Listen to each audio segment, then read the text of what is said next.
Assalamualaikum warahmatullahi wabarakatuh. Selamat datang di podcast Mulik, ngobrol urusan lingkungan dan kehutanan bersama kami tim J38. Bersama saya Burhaka, kita akan menuju ke KPH Selosari di Kecamatan Karanggayam. Kita akan menuju ke sana tentang pengelolaan madu kelanceng. Let's go, kita ke sana.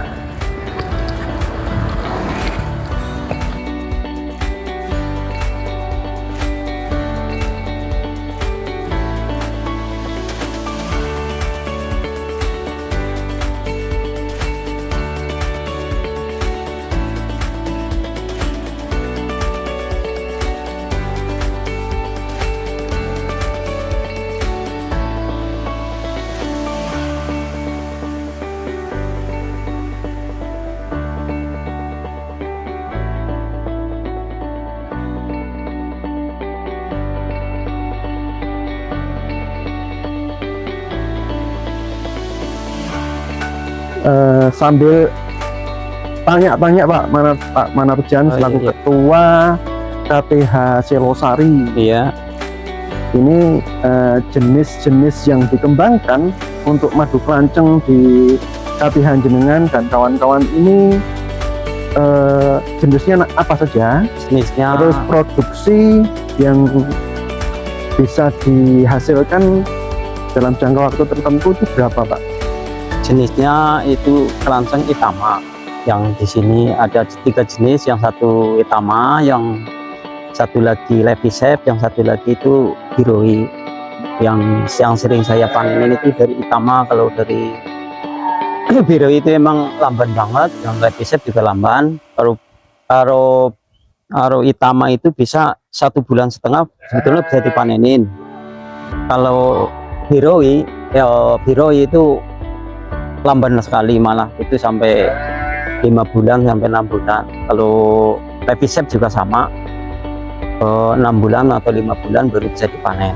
Ya hasilnya kalau hitam itu ya lumayan lah, bisa buat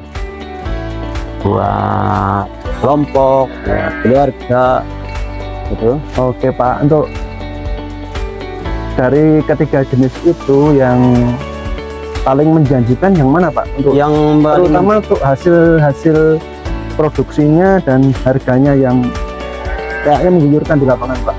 Yang itu sebetulnya kalau harga, kalau macam apa namanya madu kelanceng, kalau di sini tuh belum begitu mahamin yang Itama atau yang Levisep atau yang Hiroi itu belum mahamin itu. Kalau yang pembelinya, peminatnya itu sama, nggak bisa membedakan di antara Levisep dan Itama dan Hiroi, itu nggak bisa membedakan. Yang saya menjanjikan panennya yaitu yang Itama ini. Kalau untuk pemasaran Pak, itu ada kesulitan atau gimana Pak? Mohon ceritakan. Itu musiman sih Pak. Kadang ada kesulitan, tapi kadang ada yang malah pesen, pasti stoknya ada yang pesen. Iya. Sekarang aja ada yang pesen sampai ada yang 2 botol, ada pakai marjan itu, ada yang harus inden dulu ya Pak ya. Tapi saya tunggu itu aja, ada pesanan juga, tapi belum bisa panen ini soalnya ya jujur saja kemarin mesinnya lagi nggak bisa dipakai. Saya pernah itu mau minjam punya paman api tapi kemarin saya baru mau minjam. Ya, berarti manfaatnya cukup besar ya Pak ya, untuk ya, manfaatnya cukup besar bagi keluarga dan keluarga atau kelompok. Terus tantangan terbesar Pak dengan sebagai Ketua KPH Selogiri ini untuk kawan-kawan yang membudidayakan madu kelanceng ini apa Pak? Itu kesulitannya saya itu apa namanya ya, persatuannya apa ya, tapi kadang-kadang persatuan apanya itu? Maksudnya kelompoknya ada yang mendukung, ada yang enggak. Yaitu saya cemburunya saya nggak tahu sih ya. Soalnya kadang-kadang ini menarik itu Pak, mendukung gimana maksudnya Pak? Dulu ya suruh ngerawat, kadang-kadang ada yang sampai roboh, didemin aja ya. Saya kan yang dekat sini itu kan ada di dekat Pak Lurah, ada di dekat teman saya yang itu tadi aja ya ada ngeroboh, jadi betulin gitu. Saya bingung masalah itu. Berarti perlu komunikasi yang lebih lanjut ya, Iya, kawan-kawan. mudah-mudahan nanti bisa sinergi lah yang baik. Kita sebagai ketua ya harus kita menyadari juga sih. Ini jenisnya madu itama ini. Lagi saya buka mau dipanenin ini. Ini hasil beli atau nangkap dari alam ini, Pak? Ini beli. Berapa Pak harganya kalau satu box ini, Pak? Satu box harganya 1,5 juta. 1,5 juta. Udah nyampe Satu lokasi. box itu untuk sampai panen itu butuh berapa lama ini, Pak? Kalau Sudah naik topping, ini kan udah naik topping begini, udah bagus, itu 1,5 bulan bisa dipanenin. Tapi kalau belum naik topping itu ya lama sampai 6 bulanan. Oh iya, bisa dijelaskan Pak ini, Pak, yang kuning itu apa, Pak? Ini di Polen, madu di Polen. Kalau ini yang asli ini kan yang belum dipanen ini kan banyak nih. Ini kan ini kan sedot nanti. Polanya diambil aja gitu, dipotong gitu ya? Ya kadang-kadang enggak saya itu. Saya ambil yang itu aja yang asli itu aja yang sedot. Pak Nasihin, ini selaku anggota KTH Celosari, ini alat yang digunakan untuk panen adakah namanya, Pak? Ini, Pak. Mereka cuma mesin cepat maju. Ini rakitan sendiri apa beli, Pak? Ini, Pak? Beli. Untuk harganya berapa itu alat Kalau alatnya plus sama sekitar 350. 350 itu sumber bahan energinya pakai Sumbernya energinya pakai api. ini. Kalau fill berapa menit ini, Pak, untuk fill besar 1 liter ini? Seperempat jam. Per 4 jam dah full ya ini, Dapat 1 liter.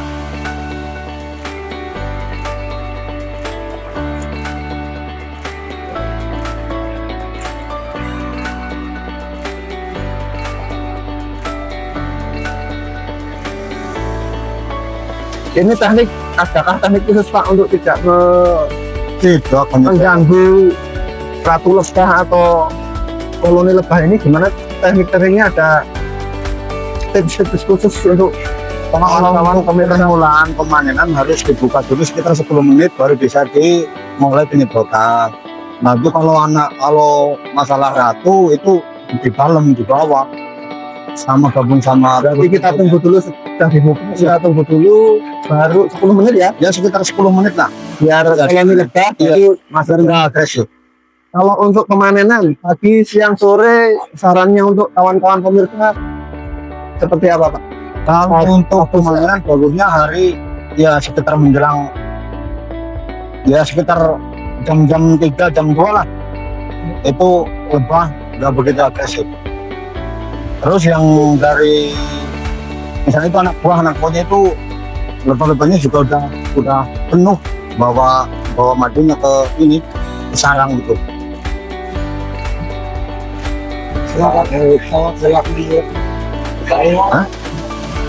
Cukup bisa lah, cukup lembek banget. Ya, beri di sini mereka. Itu nanti Pak Saimun selaku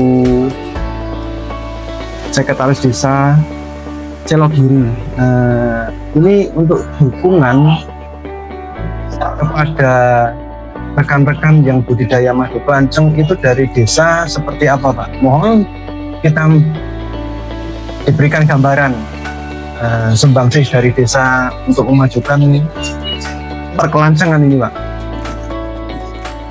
Dukungan dari pemerintah desa yang pertama pada tahun 2024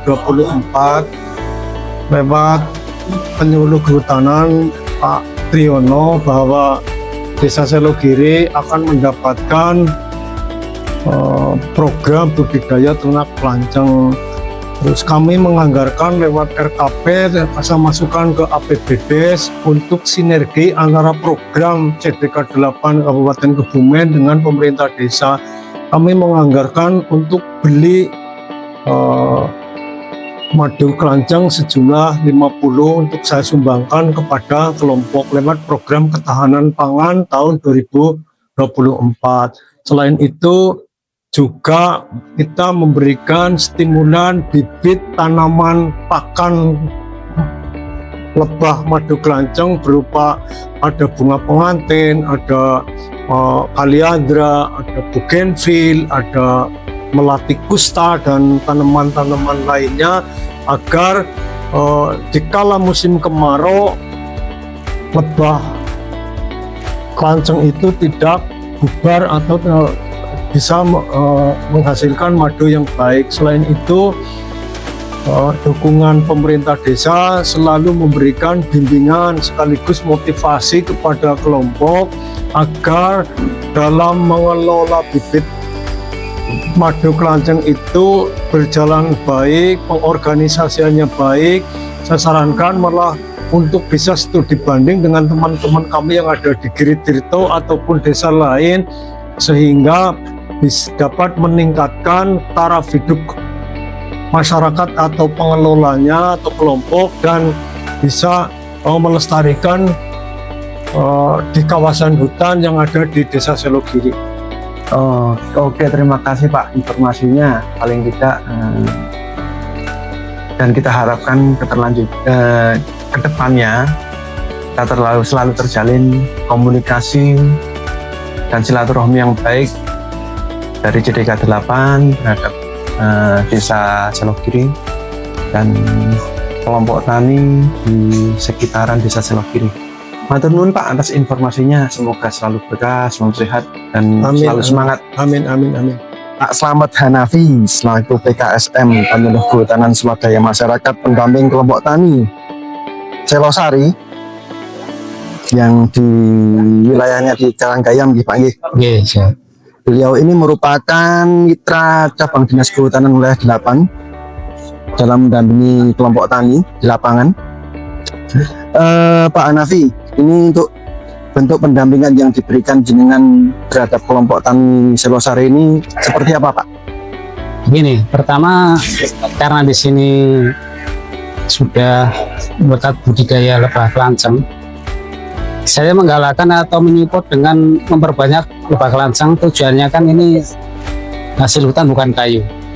Selain lebah kelanceng, di sini juga ada berbagai macam tanaman seperti kopi yang pada saat ini sudah mulai terkenal untuk daerah Kebumen. Itu pun menjadi ikon Karanggayam. Terus tantangan terbesar Pak untuk mendampingi kelompok tani seperti KTH Selosari ini dalam mengelola madu kelanceng ini seperti apa?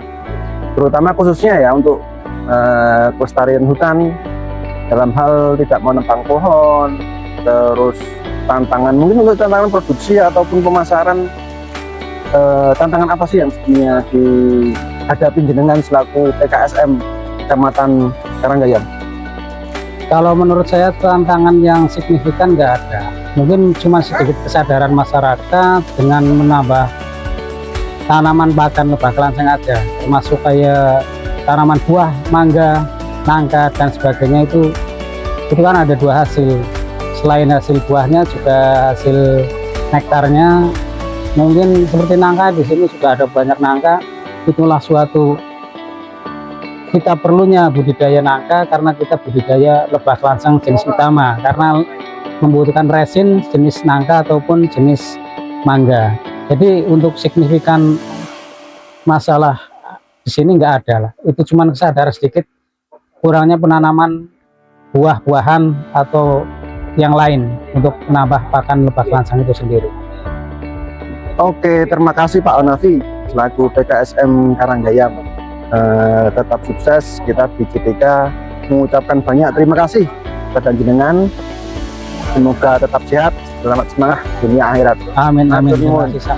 Oke, ini Pak Triyono selaku penyuluh kehutanan wilayah Karanggayam.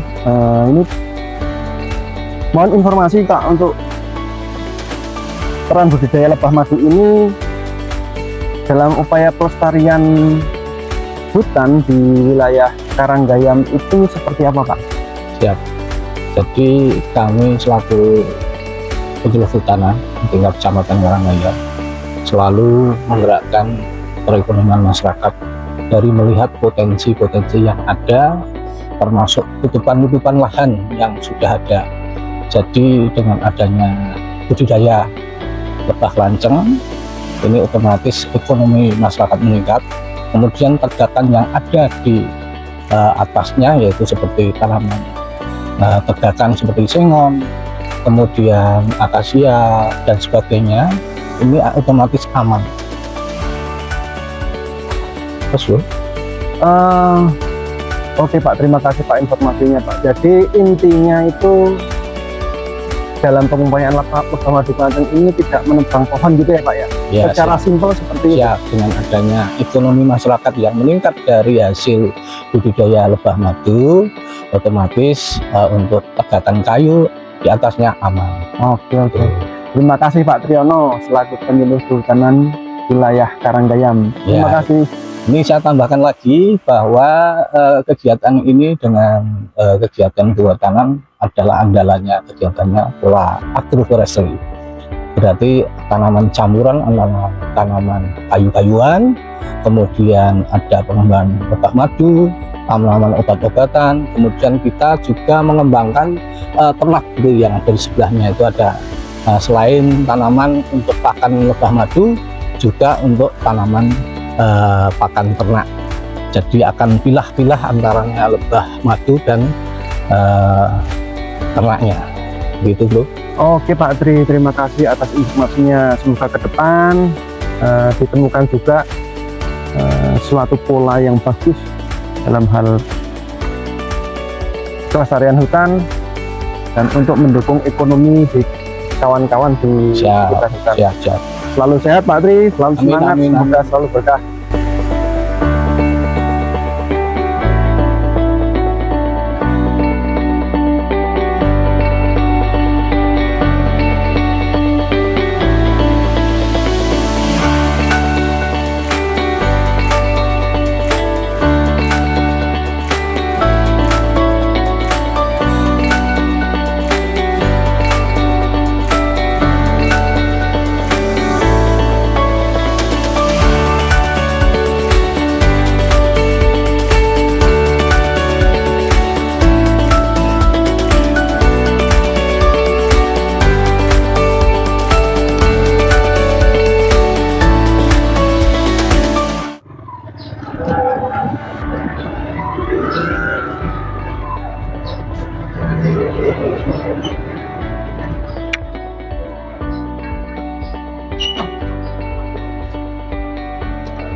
Sobat Ngulik, sudah seharian kita melihat pengelolaan madu Klanceng di KTH Selosari, Desa Selogiri, Kecamatan Karanggayam, Kepen. Itulah kita melihat bahwa pengelolaan hutan itu harus berkolaborasi dengan banyak pihak, dengan kawan-kawan semuanya, dengan kelompok tani, dengan perangkat desa setempat, dengan instansi-instansi terkait agar terjadi pengelolaan hutan yang benar-benar dikelola secara bersama sehingga bisa memberikan manfaat ekonomi bagi masyarakat, kemudian bisa menjaga hutan tetap lestari. Jangan lupa, salam lestari.